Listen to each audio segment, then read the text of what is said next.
मुख्तारिया बेदर्द न बन, मुख्तारिया बेदर्द न बन। घर बह जा तू मेरी मन, कहंदा है नदीम अफजल चंद। मुख्तारिया बेदर्द न बन। जे तू बाहर गया मुख्तारिया, तेनू फिर बीमारी लगेगी।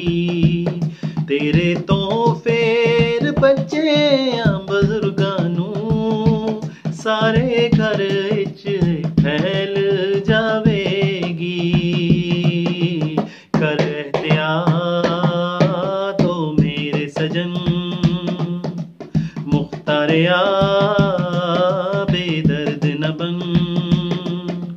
छड़ दे आकड़ मेरी मन, तू है मेरा जाने मन।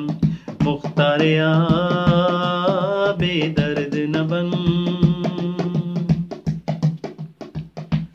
वड्डे मुल्कां च वे मुख्तारिया, लोकां ने अपने प्यारियां नू खोया।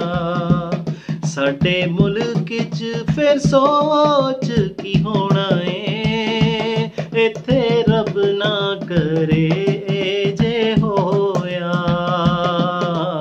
चलो लाइए तन मन ते धन, दुनिया विच हो जाए अमन। मुक जाए वायरस दी अनबन। मुख्तारिया बेदर्द न बन।